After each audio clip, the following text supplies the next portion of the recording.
Okay, we're in Dallas, Texas right now, playing at the Majestic Theater, and I have a special surprise for you. This is not the surprise. This is the surprise. Uh-oh. Mace Hibbard. Mace Hibbard, who's the incredibly fabulous tenor sax player and occasional clarinetist on Lyle Lovett's tour, and I just wanted you to get to meet him because he's really important to me on this tour. He's my Rock of Gibraltar. He's my sanity. This just goes to show you how sad my life really is at this point. Insanity. Exactly. So Mace, I mean, we've been hanging here a lot, but we have. But we haven't we haven't committed to each other in that way that we can. So Okay. So tell me about you. Where did you grow up, and what brought you to music and influences, all that kind of stuff? I got to go now. I'm sorry. Yeah, good. It's a good decision. I actually grew up about an hour and a half from here. Oh, wow. In Waco, Texas, where my dad was a college professor at a community college there called MCC, McLennan Community College. And what did he teach? Music. Oh, okay. He actually started one of the first commercial music departments in the nation. Oh, how great. So that instead of like focusing on just classical or jazz or, that it focuses on country and rock and recording and all that kind of stuff. So it's pretty encompassing then. Yeah. Okay, cool. So music was a big thing in the household. My mom was a music teacher, elementary school and middle school, and then my sister is a singer. Oh wow! So it really is very musical. So I didn't that's really have great. a choice. Yeah. So what were your influences beyond the family as a youngster? Because I mean, I go back to talking about Liberace being my inspiration and all that. Did you? Well, I started piano when I was 4. And like you, I did a lot of like competitions and stuff, although I wasn't nearly as prolific as you were. I just kind of... I don't know if I was at this point. I just did little local competitions and stuff. And then I also sang a lot. I was in boys' choirs, and then I ended up being in like the operas at Baylor University when I was a kid. Oh, that's great. Yeah, I don't know how all that happened, but it did. Does Lyle know? No. I hope he doesn't watch this, Let's hope he doesn't. You might have another mic up there. And then, so there was always music in the house growing up. And then I was just kind of like every kid. I liked pop music for the most part. Mm-hmm. I didn't realize I was listening to some guy named Leland Sklar on bass all that time, but It's a desperate medium. I've tried to get over it. And then I started playing the saxophone at 10. The family story is that I chose the saxophone because my dad, who was a trumpet player, hated the saxophone. I don't know that that's true, but I just liked the saxophone. See, interesting, my dad was a sax player. Oh, yeah? Yeah, somewhere in the family archive somewhere, I think his alto is still sitting around. He never pursued it or anything. It was one of those things that he did, and he had one. And I was always fascinated just because the mechanics of a saxophone is so beautiful to me. I mean, when I look at those, and I would just sit there and feel the pads and things like that. I find it really one of the most beautiful instruments in terms of its construction. Yeah. And so, I came up in band, and I didn't start playing jazz or improvisational music until I was a sophomore in high school. I kind of stayed away from it. I think it was the whole, that's what my dad does, I'm not going to do that. Yeah. And then I got the bug, and then I started playing in blues bands in high school in Waco with like Baylor University students, that had bands and stuff. Yeah. And so I was out late playing in bars even when I was in high school. It's great, isn't it? Yeah, it was crazy. Yeah. And then I went to college at the University of Texas in Austin, mainly for a lot of reasons, but mainly because I liked the Austin music scene, and I knew that I would be able to play a lot while still getting a college education. Yeah. So I did that, and then I don't know. Somehow I ended up in this room with you. Well, but you are an instructor now. How did you end up in Georgia? Well, my wife Jennifer is from near San Antonio, and I'm from Waco, and we met in Austin. And as we both finished our master's degrees, we just kind of got that wanderlust of wanting to go out on our own, sort of, and get out of the familiar territory. Yeah, and I wanted to be in a bigger city, although I loved Austin. Yeah. But I don't know. We just kind of wanted to go off on our own and see if we could make it work. And we were thinking of a couple different cities. And we moved to Atlanta because she got a job there before she got a job in another major city. Oh, okay. And I had a friend who I had gone to college with, who worked at a college on the Georgia-Alabama border. And he said, well, if you move to Atlanta, I'll hire you at this school called Jacksonville State University. And I said, well, that seems doable. So we moved to Atlanta. And when you were there, what were you teaching? At that school, I taught both classical and jazz saxophone, improvisation, jazz theory. Then I ran some jazz ensembles, whether they were big bands or jazz combos. And then what got you to the school you're at now? Well, where is it? Number one, tell everybody where you're at now. I'm at Georgia Tech University now, but there was a school in between. Oh, okay. Yeah. So I was at Jacksonville State for a few years, and then I moved to Georgia State University, which is also in downtown Atlanta, and I was there for 13 years. Oh, wow. And I taught jazz saxophone and had a jazz studio and taught improvisation and ran some combos and just did the whole thing there for a long time. And then the friend that I had gone to college with that had got me my job at Jacksonville State got the job at Georgia Tech. And he's one of my best friends. His name is Dr. Chip Krotz. And he said, do you want to come over here? And I said, yeah, I do. Wow. So I went over. That was an easy... It was a pretty easy decision. Yeah. He's one of the best people I know. And so anytime you can work with friends, it's good. Yeah. And so yeah, now I've been at Georgia Tech, excuse me, for, I don't know, quite a while. And I love it. The students there are great. Oh, and what is your curriculum that you teach? At Tech, I teach jazz, the second jazz ensemble, and then I run the jazz combo program. Oh, cool. They don't technically have private lessons at Tech anymore, but students still will take them on the side and stuff like that. So yeah. And how did you hook up with Lyle? That's a story. Please, that's why we're here. So one night, I think it was like a Tuesday or Wednesday night, I was helping my son Chapman with his math homework. I think he was probably in like the 5th grade. I dig him. He's Your awesome. Kids are great. Well, your family is great. You and Chapman have this weird connection that none of us understand. Yeah. But it was probably about 5:30 or so, and my phone was across the room, but I heard it ring.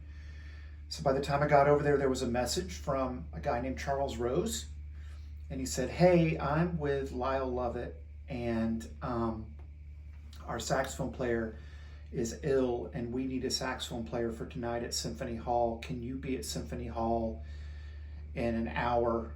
You need a black suit, tenor saxophone. And I said, yeah, I can do that.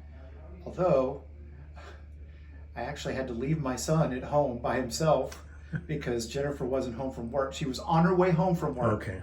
So It'd it was be a only short going to be about transitional. 5 minutes. Okay. So I called her and told her what was going on, and us both being from Texas, Lyle was pretty ever present in our growing up. So I went down, and when I got there, Francine Reed was there, and I knew Francine because she lived in Atlanta for a few years. Her daughter still lived there, and I knew her, so we had played some gigs together. She's like, oh, Mace, I didn't know you were going to be here. And then the tour manager at the time with Lyle was the same tour manager from when I toured with Derek Trucks. And so everybody was just kind of like, There's oh, a Mace is family, here. a family vibe already. And then, unfortunately, Harvey Thompson couldn't continue touring for health reasons. And so they said, hey, do you want to get on the bus? And what was interesting is the school year started the next week. So I called the dean and my friend Chip, as I said, and I said, I got a weird thing, but I've just been asked to go on the road for 5 weeks with Lyle Lovett. What do you guys think? And they said, I'll never forget what the dean said. He said, here at Georgia Tech, we not only encourage, but we expect our teachers to work outside of the classroom. We'll see you in 5 weeks. Have a great tour.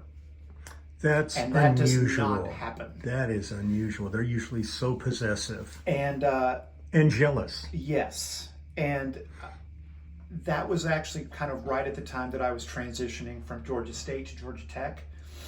And with what I was doing at Georgia State at the time, there would have been no way for me to do it. So it was very fortuitous timing.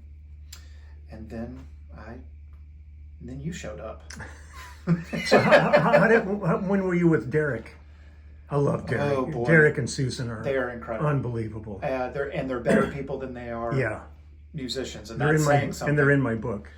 Well, as they should be. Yes, they should.